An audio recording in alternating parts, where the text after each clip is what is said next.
Ok, on va lire ensemble dans le livre de Juges, chapitre 6. Juges, chapitre 6.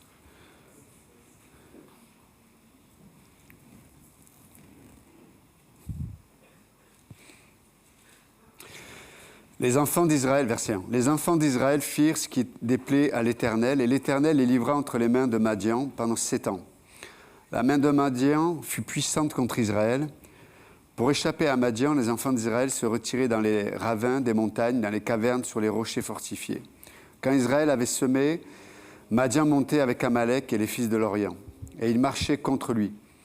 Il campait en face de lui, détruisait les productions du pays jusqu'vers Gaza, et ne laissait en Israël ni vivre, ni brebis, ni bœufs, ni ânes, car ils montaient avec leurs troupeaux et leurs tentes.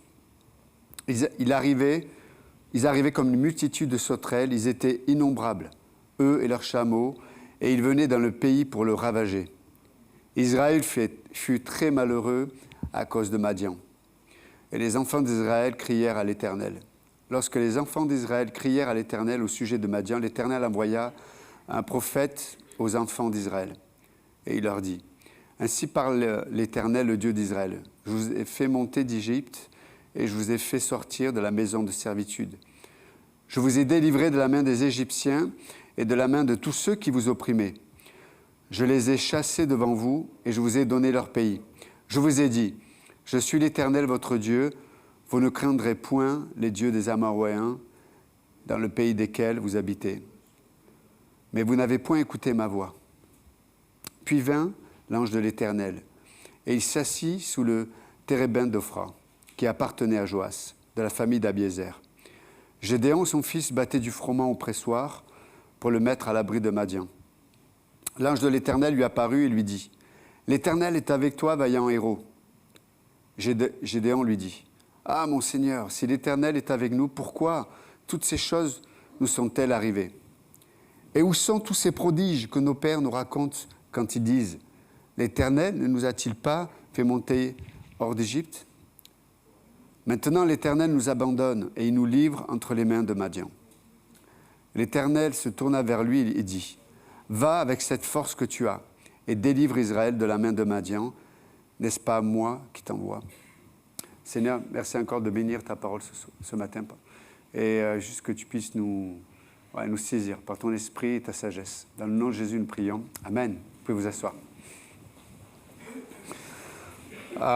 Donc là, on a un passage assez intéressant et on peut voir que Dieu va venir aider son peuple qui est en souffrance. Mais avant de pouvoir aider son peuple qui était en souffrance, Dieu devait faire comprendre à son peuple les raisons de cette souffrance.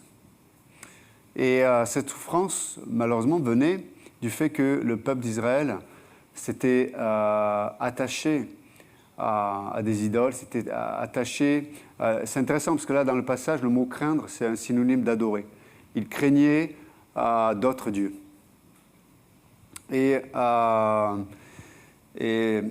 cette idolâtrie a fait que le peuple s'est retrouvé face à quelque chose qui était particulier, c'est qu'il s'est retrouvé face à des ennemis plus forts qu'eux, plus nombreux qu'eux, et à l'occurrence c'était Madian. Or, il faut savoir que les Madianites avaient été vaincus par Israël quelques siècles auparavant. Vous vous souvenez dans le livre de Nombre, Moïse avait demandé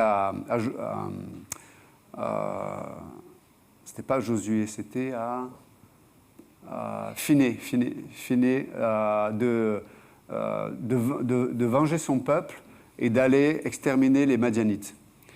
Et donc le peuple avait déjà vaincu les Madianites, mais là, les années passent et Israël s'est attaché à d'autres dieux et on peut voir que les ennemis qui étaient apparemment éliminés du passé, aujourd'hui, ce sont ces mêmes ennemis qui les rendent esclaves dans leur présent.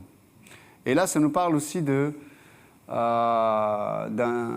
phénomène c'est pas un prénom de quelqu'un. Je sais que sélection pied noir et phénomène. Bon, bref, c'est une autre histoire. Chaque fois que j'entends ce mot phénomène, ça me fait penser à un prénom. Et on peut voir que il y a le passé, ou des habitudes du passé, ou des péchés du passé, ou des faiblesses du passé, qui malheureusement reprennent une place qui s'impose dans l'âme du croyant.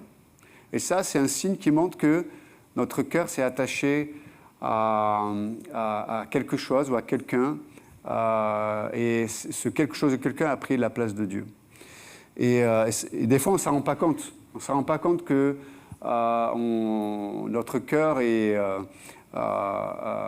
aime plus quelqu'un ou quelque chose que même Dieu. Et on ne s'en rend pas compte dans nos vies. Et un des éléments qui met en lumière cette réalité, c'est de voir que voilà, les Madianites réapparaissent et ils font beaucoup de dégâts, ils amènent beaucoup de malheur, ils amènent beaucoup de souffrance. On peut voir aussi qu'ils amènent beaucoup de confusion. Le peuple s'attache au récit du passé, mais il ne comprend pas son problème du présent. Parce qu'il n'arrive pas à faire le lien entre le problème dans lequel,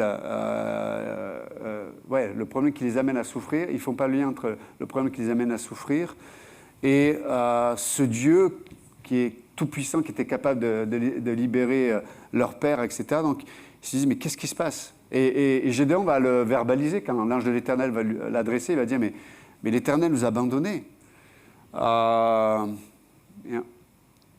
Et on va voir que Dieu ne les a pas abandonnés. En fait, c'est le peuple qui avait d'abord abandonné Dieu. Et c'est ce qui se passe très souvent dans nos vies. C'est qu'on ne se rend pas compte, mais on peut malheureusement abandonner Dieu. Et ça nous amène sur un terrain où, là, en l'occurrence, on peut le voir, je le répète, mais les ennemis qui étaient censés être vaincus du passé vont s'imposer dans le présent. Et ça peut être décourageant, non ?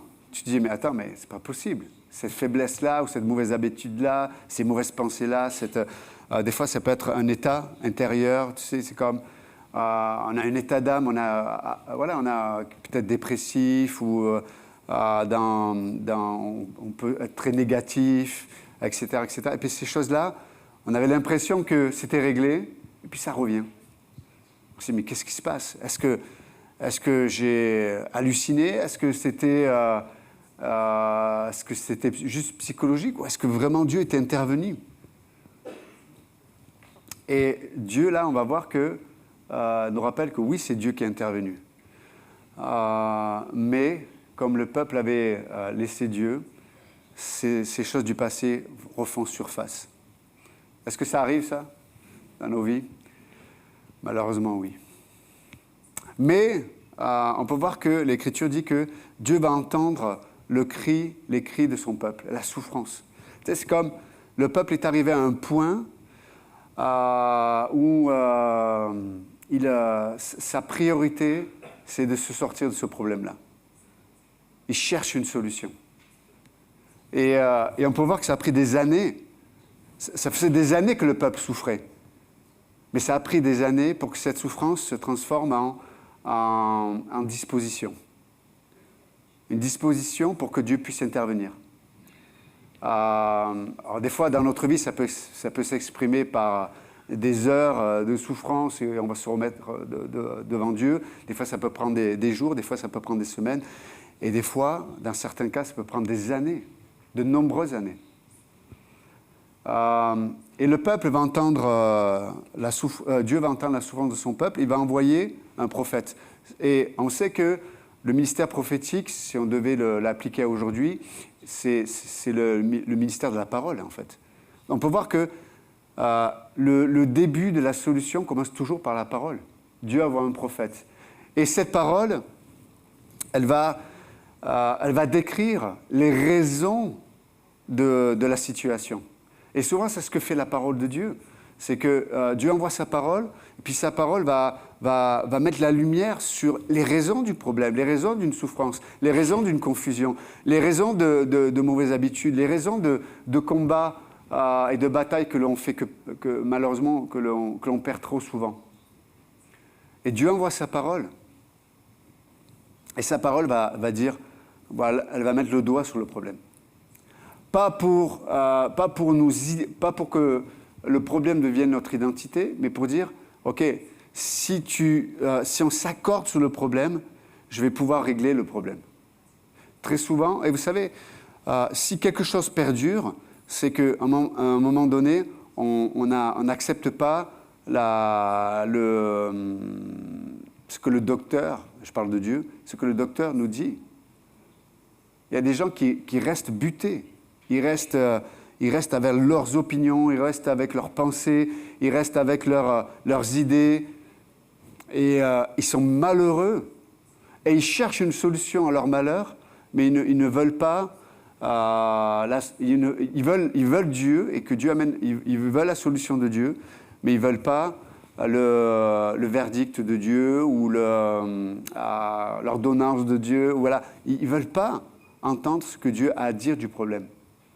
Et tant que tu ne veux pas ça, Dieu ne peut pas agir comme il voudrait agir. Donc Dieu envoie le prophète, et le prophète dit, voilà, vous vivez ce que vous vivez parce qu'il y a ça. Voilà. Alors, eux, sûrement comme nous, c'est pas forcément ce qu'on aimerait entendre de la part de Dieu. Quand tu souffres, ça vous arrive des fois, vous souffrez, vous avez des difficultés, et quelqu'un vient vous dire, ouais, mais tu sais, nous, on a une attente. C'est-à-dire quand tu souffres, tu espères que quelqu'un te comprenne dans ta souffrance. C'est vrai ou pas? Et un peu de compassion quand même. Hein? Et Dieu va amener la paille ou la poutre, je sais pas, pour reprendre le message de Pasteur Georges. Mais Dieu va dire, non, ta souffrance, elle vient de là. Elle vient de là. Est-ce que tu acceptes ce que j'ai à dire de ta souffrance? Ma question ce matin, c'est est-ce qu'on va accepter ce que Dieu dit de nos souffrances ou de nos incompréhensions ou de notre confusion ou des raisons pour lesquelles nous perdons les batailles? Est-ce qu'on est prêt à entendre ça? La vraie question, elle est là. Donc Dieu envoie le prophète, il va dire la chose. Et puis, comme on l'a lu tout à l'heure, Dieu va chercher un juge, là en l'occurrence c'est Gédéon, quelqu'un qui va libérer le peuple. Mais on pourrait dire ce matin, si on pouvait l'appliquer pour nous aujourd'hui, c'est que la solution, elle commence d'abord avec toi. Est-ce que vous êtes là ou pas? Nous, on aimerait que la solution vienne... et d'ailleurs, les Israélites repensaient à ce grand Dieu qui était venu les libérer d'Égypte. On aimerait... voilà, on est dans un état et on aimerait que, voilà, il se passe quelque chose où moi, je n'ai pas une part à prendre, mais qui me permet de vivre autre chose que ce que je vis. Et Dieu et l'ange de l'Éternel, là, c'est Jésus-Christ préincarné qui vient voir Gédéon, lui dit... et Gédéon est quelque part le représentant de tout le peuple.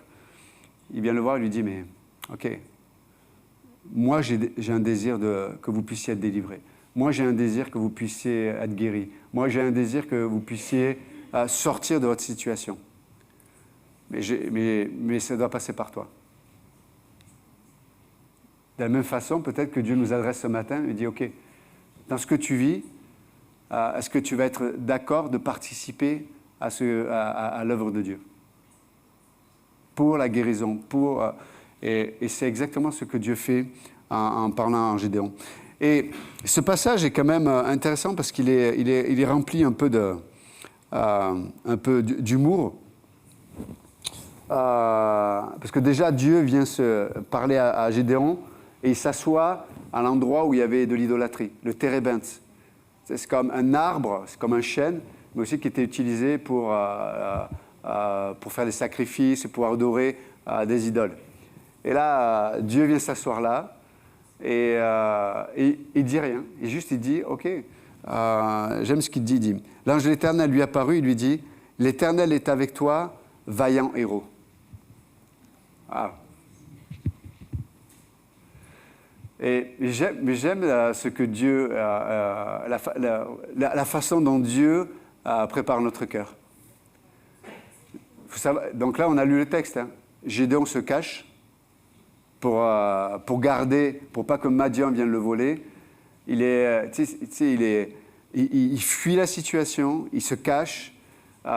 Est-ce que ça, c'est la marque d'un héros, d'un vaillant guerrier, hein? Et des fois, on peut être ce Gédéon-là. On fuit les situations, on fuit la souffrance, on se cache, on essaie de glaner le peu qu'on peut glaner, on essaie de trouver un compromis qui nous permette de... c'est compliqué, je suis confus, c'est difficile, c'est beaucoup de souffrance.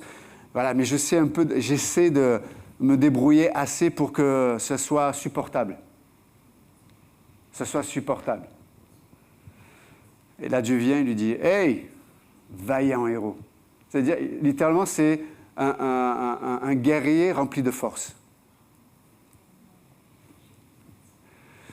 Savoir que Dieu nous voit, ou Dieu te voit, avec son regard à lui, avec sa perspective à lui. Dieu voit ce que nous, on ne peut pas voir de nous-mêmes en Christ. Et comme nous, on ne peut pas voir ce que Dieu voit de nous-mêmes, on vit avec ce qui nous semble être notre capacité, ce qui semble être notre force, ce qui semble être... Voilà qui je suis, voilà ce que je suis. Et avec qui je suis, ce que je suis, dans la situation, je fais ce que je peux, quoi. Ça vous est déjà arrivé de dire ça? Et j'ai dit, je fais ce que je peux. Hey, vous n'allez pas me prendre la tête, non? Oh, je fais ce que je peux quand même. Hein, aujourd'hui, les gens diraient, on n'est pas parfait quand même, malgré tout. Ok? Mais Dieu n'est pas là-dedans. Il dit, vaillant héros. Vaillant héros. Pourquoi? Parce que Dieu voit la capacité que nous avons qu'il peut remplir. Il ne voit pas la capacité qu'on peut produire. Il voit la capacité qu'il peut remplir. C'est pour ça qu'il appelle Gédéon vaillant guerrier. Et j'aime bien la discussion qui se passe là. Gédéon lui dit, « Hey Seigneur, si l'Éternel était avec nous, pourquoi ces choses nous sont-elles arrivées ?» Vous voyez, il n'est pas encore prêt là, Gédéon. Dans le sens que, au lieu de voir la raison du problème, c'est-à-dire que le problème venait du peuple et malheureusement de l'idolâtrie, et là, il est dans la frustration, il est dans la colère contre Dieu. Il est en colère contre Dieu. Il dit, mais attends, Dieu, tu viens nous parler, tu viens m'adresser, mais pourquoi je vis ce que je vis? Il n'a pas compris quelque chose. Mais, tu sais, des fois, c'est comme tu vas voir quelqu'un, il est dans une situation difficile, mais il s'est lui-même mis dans cette situation. Et la personne est en colère contre le monde entier, contre Dieu, contre tout le monde, pour une situation dans laquelle elle s'est mise elle-même. Moi, naturellement, quand je vois ça, ou quand j'entends ça, tu te dis, mais attends, hey, tu as semé, tu récoltes, tu te tais, c'est comme ça, hein, comme l'histoire de la paille dans l'œil. C'est vrai ou pas? Hein, tu as envie de lui dire, mais arrête de te plaindre, tu t'es mis là, c'est ton problème, quoi. Mais c'est pas ce que Dieu fait, regardez. Donc, et où sont tous ces... Et là, il continue en plus, hein, mais où sont tous ces prodiges que nos pères nous racontent quand ils disent « L'Éternel nous a-t-il pas fait monter hors d'Égypte ?» Maintenant, l'Éternel nous abandonne et il nous livre entre les mains de Madian. T'imagines un peu?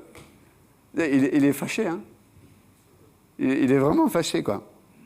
Bon, c'est bien que Dieu aille le voir. C'est pour ça que Dieu envoie Jésus préincarné le voir. Parce que si c'était moi, il aurait pris une baffe déjà. Tu vois. Mais Dieu, mais Dieu a dit non, mais...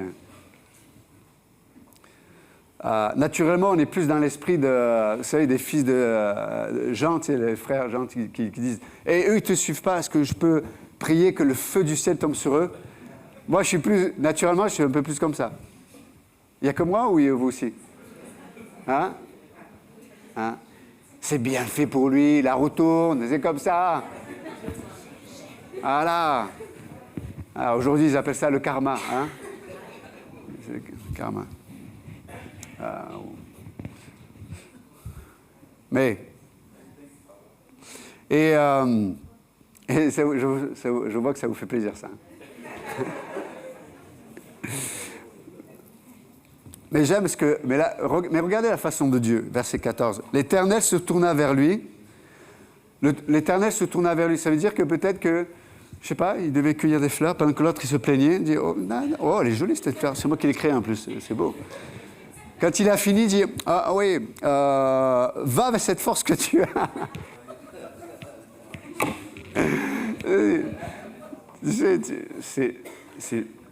C'est comme s'il se moque de moi ou quoi? Va avec cette force que tu as et délivre Israël de la main de Madian. Pour le dire autrement, hey, au lieu d'attendre des situations, des gens et des autres une solution, deviens la solution. Deviens la solution. OK? Va avec la force que tu as. Transforme ta frustration et ta colère. Transforme cette confusion intérieure. Laisse-moi la remplir par ma provision. C'est ça, en fait, pour le dire autrement, si on le traduisait. Laisse-moi remplir cette capacité que tu as. Et apparemment, avec ce que dit Gédéon, il avait une grande capacité de frustration, d'amertume, de colère. Oui ou non? Et Dieu dit, mais cette belle capacité, et si on la transformait autrement? Mais pour qu'elle soit transformée autrement, il faut que tu remontes tes manches. Est-ce que tu es prêt à devenir la solution? Vous savez, quand tu ne veux pas recevoir de Dieu pour devenir la solution, tu vas mettre une attente et un fardeau sur les autres qui va être terrible. Terrible. Pourquoi Gédéon était en colère et frustré? Parce qu'il attendait des autres, de Dieu, de tout le monde, pour que ça change. Alors, tu vas faire ce que... Alors, je vais attendre que mon épouse, à quel moment elle va à quel moment elle va réaliser? À quel moment elle va faire ce qu'il faut faire? À quel moment elle va prendre la place que le Seigneur lui demande d'avoir? À quel moment mon mari il sera à la hauteur? À quel moment il comprendra l'amour dont j'ai besoin? À quel moment? Tu peux vivre comme ça toute ta vie, en regardant et en attendant que ce qui te manque ou ce qui produit ta frustration et ta colère soit résolu par les autres. Tu peux vivre comme ça, mais la vie va être difficile et longue. Très, très longue. Et donc Dieu dit, OK, avec toute cette capacité que tu as là, est-ce que tu es prêt à ce que je la remplisse par autre chose? C'est pour ça que je parlais d'attitude tout à l'heure. La souffrance, au début, elle nous fait réagir. Mais lorsque petit à petit, elle nous amène au bout de nous-mêmes, elle produit une disposition de cœur. Où on est prêt à craindre Dieu ou à adorer Dieu ou accepter la solution de Dieu. C'est une autre façon de le dire. Parce qu'adorer Dieu, ce n'est pas juste de dire « Seigneur, je t'aime, tu es super », c'est accepter les solutions de Dieu. C'est d'accepter d'obéir à Dieu, pour le dire autrement. Et donc, et Dieu dit, et délivre Israël de la main de Madian, n'est-ce pas moi qui t'envoie? Ah, là on voit la provision. C'est pas toi qui t'envoie. C'est pas toi qui t'envoie. Vous savez pourquoi des fois on arrête de croire Dieu, c'est qu'on s'est envoyé soi-même. Hein? J'ai entendu un message, j'ai compris comment il faut faire. J'ai compris comment il fallait prier. Et là, on prie, mais on le fait avec notre propre capacité. Ou on lit la Bible, on étudie la Bible avec notre propre capacité. Ou on veut résoudre les problèmes de relations avec nos propres capacités. Et des fois, on applique même des principes bibliques, mais on le fait avec nos propres capacités. Et puis ça ne marche pas. Ça ne marche pas. Ça ne marche pas. Parce qu'on s'est envoyé nous-mêmes. On s'est envoyé nous-mêmes. Là, Dieu dit à Gédéon, n'est-ce pas moi qui t'envoie? On a besoin de recevoir une parole qui vient de Dieu. Et sur cette parole, comme Pierre qui a pêché toute la nuit, et Jésus lui dit, jette le filet de l'autre côté. Et Pierre, au début, il commençait à discuter. Oui, mais presque, on est des professionnels, on connaît, c'est notre métier, quoi. On a pêché toute la nuit, il n'y a rien. Comment? Et puis à un moment donné, il s'arrête et dit, ok, sur ta parole, je le fais. Et le filet va être rempli. On a besoin d'une parole de Dieu. Une parole de Dieu qui met le doigt sur la raison peut-être de mon état, sur les raisons de mes souffrances, les raisons de mon malheur, les raisons de ma confusion, les raisons peut-être les raisons du fait que je stagne dans ma vie. Et vous savez, comme Dieu est un Dieu de vie, dans la vie, il y a toujours le mouvement. Quand tu arrêtes d'être dans le mouvement, c'est là où la mort commence à agir dans nos vies. Tu stagnes, c'est-à-dire que voilà, tu fais les bonnes choses, etc., mais intérieurement, tu ne vis plus rien. Et Dieu vient et dit, voilà la cause du problème. Peut-être que certains d'entre nous, on vit avec des principes juste de... tu sais, quand on vit on va dire, on a des objectifs, je vais le dire autrement. Peut-être on a des objectifs qui sont bons, mais ils sont juste le résultat de la sagesse qui se trouve dans la connaissance du bien et du mal. Tu sais, c'est comme, là, cette semaine, à Grace Hour, il parle de la réussite. C'est quoi la réussite? C'est quoi une vie c'est quoi le succès? C'est quoi le succès? Pour un parent, c'est quoi réussir l'éducation de son enfant? C'est une bonne question, hein? Est-ce que c'est, voilà, mon enfant, maintenant, il va dans une grande école, il va devenir avocat, médecin. Est-ce que ces choses sont bonnes? Oui, elles sont bonnes. Oui, elles sont bonnes. Il n'y a pas de souci. Mais si derrière, il n'y a pas un fond où Dieu a sa place, même ces choses-là, ce n'est pas la réussite selon Dieu. C'est quoi réussir? Hein? Et quand on vit avec juste la connaissance du bien et du mal, on va mettre des priorités qui sont pas forcément les bonnes. Elles vont nous amener sur le terrain des œuvres, mais pas sur le terrain où Dieu peut produire des fruits. D'accord? Mais c'est quoi la réussite? Ok. Je pense à ta vie. Est-ce que ma vie, si ma vie devait s'arrêter aujourd'hui, est-ce que je peux dire que, voilà, ma vie est un succès, ma vie est une réussite? Et selon quoi et selon qui? Qui donne cette définition?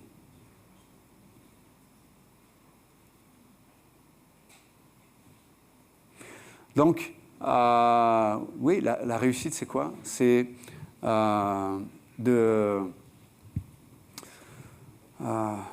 dans ce que je fais ou dans ce que je vis, c'est de laisser à Dieu la place qu'il doit avoir. Que je sois médecin, avocat, que je choisisse de faire des petits boulots parce que je vais être engagé peut-être dans le royaume de Dieu, etc. Peu importe.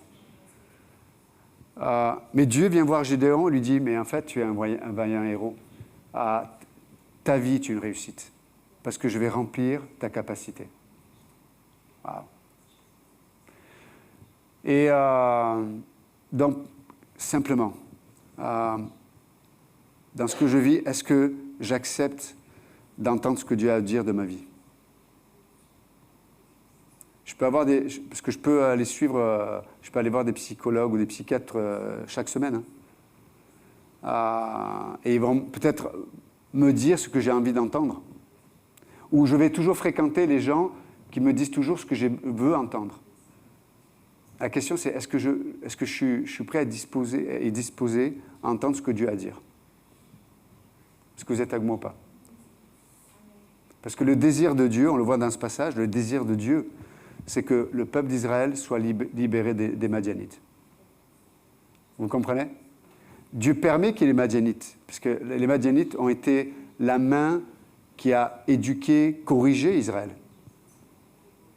Mais c'est provisoire. Peut-être des mauvaises habitudes que tu as, peut-être des péchés qui sont revenus, peut-être des mauvaises pensées, peut-être des émotions que tu n'arrives pas à gérer, peut-être la confusion que tu vis, peut-être c'est juste la main de Dieu qui corrige quelque chose dans ta vie.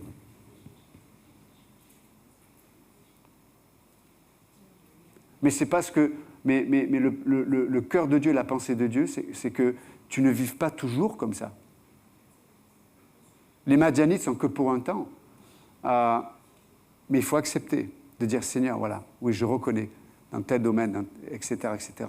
Peut-être je me suis réfugié dans mes blessures, peut-être je me suis réfugié dans mes émotions, je me suis réfugié dans mon passé.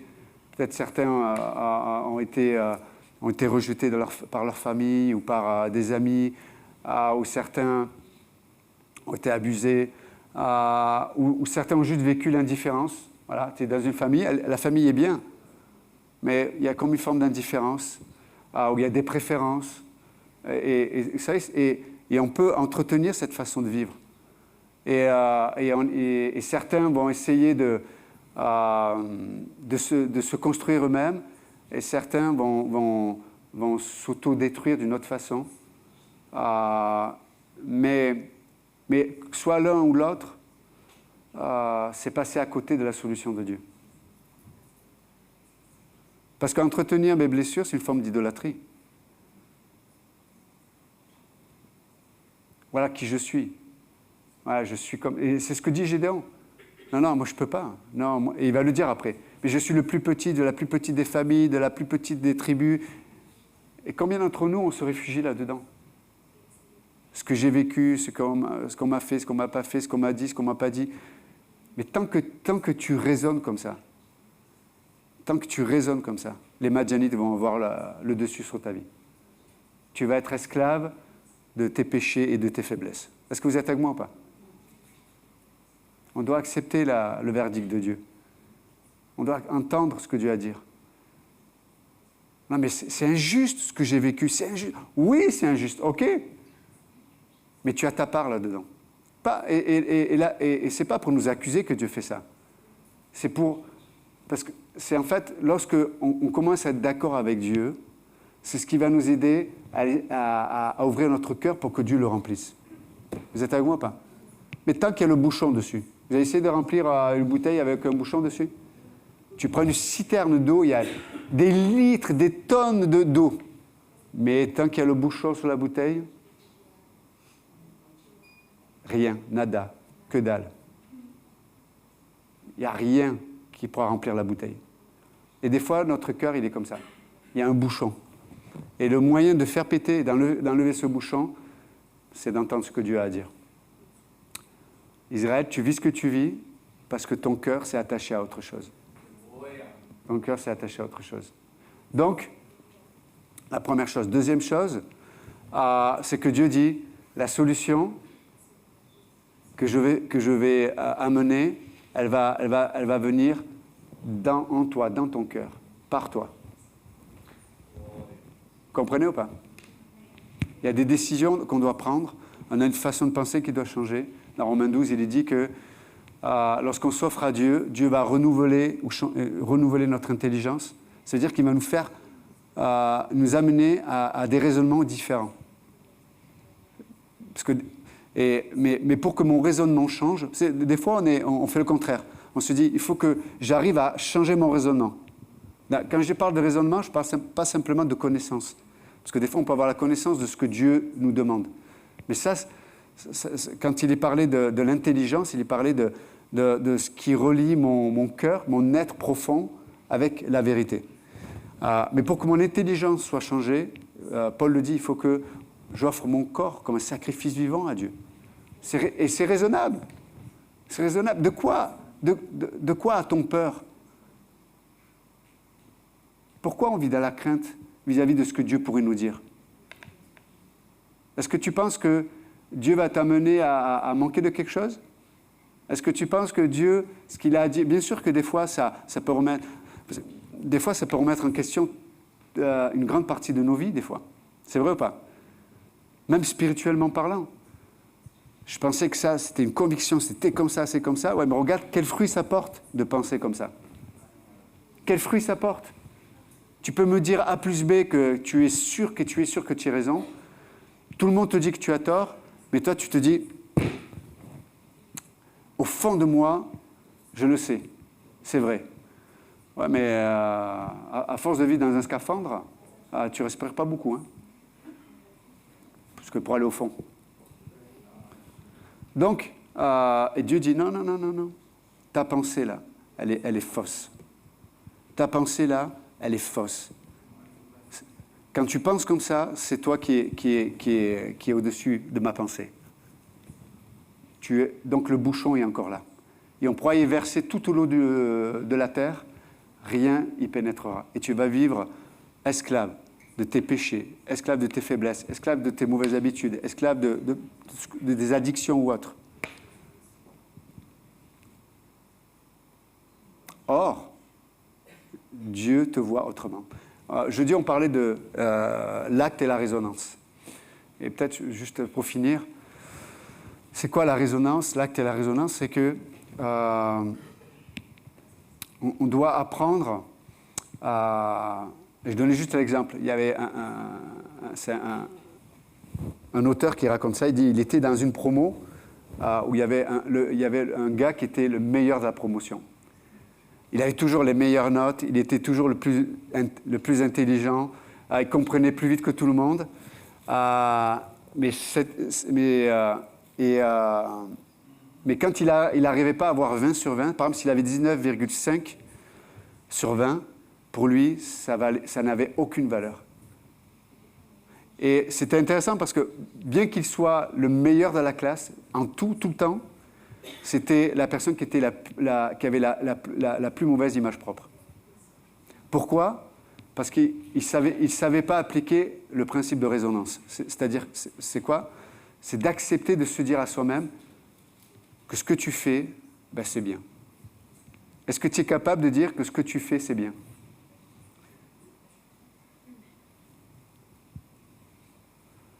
Et quelqu'un qui ne sait pas se dire que ce qu'il fait est bien, c'est quelqu'un qui va avoir un problème d'identité, qu'il ne pourra pas résoudre.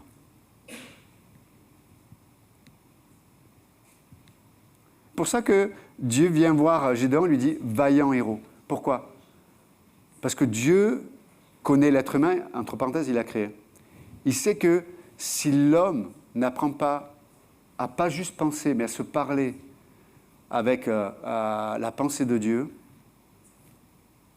il sera esclave de sa mauvaise identité. Vous êtes avec moi ou pas? Si tu as une mauvaise identité, tu ne pourras pas rentrer dans les projets de Dieu. Ce n'est pas possible. Et donc Dieu, il va insister, il va le redire après. Vaillant héros, puissant héros. C'est ce que nous sommes aux yeux de Dieu. Mais est-ce que je suis capable de dire, ok, ouais, mais à mes yeux, ce n'est pas parfait. Encore, tu reviens là-dessus? Encore, tu te fais Dieu? Dieu dit c'est bien et toi tu dis c'est pas assez? Dieu dit tu es précieux, tu as de la valeur et toi tu dis non, je ne suis pas assez? Et c'est souvent ça l'idolâtrie. C'est que on met notre pensée, notre identité, notre façon de nous voir au-dessus de la pensée de Dieu. On est incapable de dire « Hey, c'est bien. C'est bien. » Et donc, du coup, problème d'image propre. Voilà. Et donc, Dieu dit à Gédéon « Vaillant héros. » Et qu'est-ce que Dieu nous dit ce matin, pour finir? Qu'est-ce que Dieu te dit ce matin? Peut-être que, tiens, hier, tu as été patient un peu plus avec ton mari ou à ta femme. Hey, ouais, mais dans mon cœur, je sais que ce n'était pas assez. Mais tant que tu penses comme ça, tant que tu mets des mais dans tes actions, les actes que Dieu te demande de faire, elles ne vont pas atteindre le résultat pour lequel Dieu te demande de les faire. Et,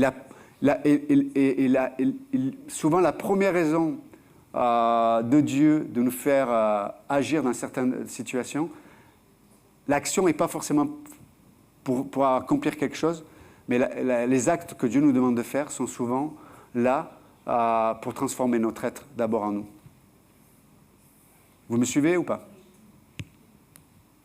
Donc, hey, j'ai été patient, ou alors j'ai édifié quelqu'un, ouais, c'est chouette. Est-ce qu'on peut être satisfait? Est-ce qu'on peut se dire c'est bien? Mais nous, je sais, nous, on est français, on est perfectionnistes. Hein? Nous, c'est la perfection. Parce qu'avant la création, on était là. Avant la création, on était là, et donc, si c'est pas parfait, mais est-ce que c'est tellement orgueilleux? C'est tellement orgueilleux. Tellement orgueilleux. Mais même Dieu qui est parfait a d'abord créé le chaos, et du chaos, il a créé la terre, l'univers, etc. Et nous sommes comme ça. Nous sommes un peu ce chaos, c'est pas, tout n'est pas bien équilibré, tout n'est pas bien... OK. Mais qu'est-ce que Dieu fait? Quels sont les actes que Dieu nous demande? Est-ce qu'on peut se dire, waouh, c'est bien. Waouh, extraordinaire. Hey, tu sais, des gens viennent me voir et me disent, pasteur, vraiment, c'était super, bravo pour ton message. Et j'ai choqué des gens en disant, hey, amen, c'était un bon message. Et tu sais que la personne, elle est choquée, quoi. Tu sais, elle se dit, mais non, il aurait dû dire, c'est pas moi, c'est le Seigneur, ou c'est, tu sais. Mais pourquoi je vais... Mais bien sûr, oui, c'est un bon message. C'était un bon message, gloire à Dieu. Mais bien sûr que je reconnais que ça vient de Dieu. Mais comme l'ange de l'Éternel dit à Gédéon, vaillant héros, je suis le vaillant héros de Dieu, oui ou non? Amen, merci David. Okay. Vous voyez ce que je veux dire? C'est tellement... Et c'est comme ça que Dieu va développer cette identité que nous devrions avoir en Christ. Vous comprenez? Et lorsqu'on se parle comme ça, on va commencer à pouvoir aimer comme Dieu aime. On va pouvoir faire ce que Dieu nous demande de faire. Pourquoi? Parce que Dieu crée ou Dieu développe ce que je dois être à l'intérieur. C'est pas merveilleux quand même? Donc, au lieu d'attendre la perfection, et des fois, on projette ça sur les autres aussi. Ouais, mon mari a fait des... Oui, parce que je pose la question, je dis, est-ce qu'il fait des efforts? Oui, il fait des efforts, mais c'est pas assez, parce qu'il ne comprend pas que... Je dis, hop, hey, calme-toi, hey, respire, avec moi, 1, 2, 3. OK. Est-ce qu'il a fait des efforts? Oui. Mais, attention, le mais là, attention le mais. Attention. Parce que tant qu'il y a le mais, tu vas vivre esclave de Madian. Il fait des efforts? Oui, il a fait des efforts. Est-ce que tu lui as dit? Non, mais parce que si je lui... Attention. Non, dis-lui. Je dis, waouh, merci beaucoup d'avoir fait ça. Merci. Mais il n'y a pas le risque qu'après, il se satisfasse de ça, il fasse plus d'efforts. Et voyez, et encore une fois, on reprend les rênes. On reprend les rênes. Non, fais confiance à Dieu. Fais confiance à Dieu, comme Dieu a fait confiance, il a parlé à Gédéon, vaillant héros. Et bien sûr qu'il va raconter sa vie, oui, mais pourquoi je suis en colère, c'est pas ça, tu n'as pas fait ci, tu n'as pas fait ça. Oui. OK, et Dieu dit, bon, tu as fini, au fait, la solution va venir de toi.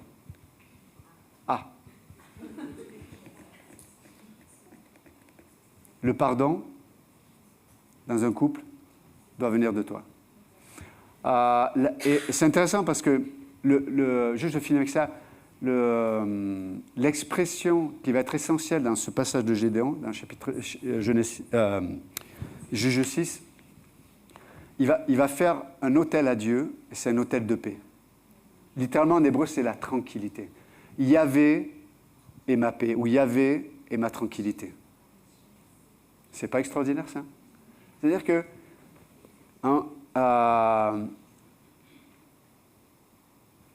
lorsque on rejoint Dieu dans ce process-là de grâce, la première chose que Dieu va établir dans notre cœur, c'est la tranquillité, c'est la paix. C'est la paix. Mais tant que tu mets des mais, tu seras agité. et des gens qui sont toujours agités. Agités, agités, agités. Ils sont agités à l'intérieur et ils agitent à l'extérieur. Ils sont agités.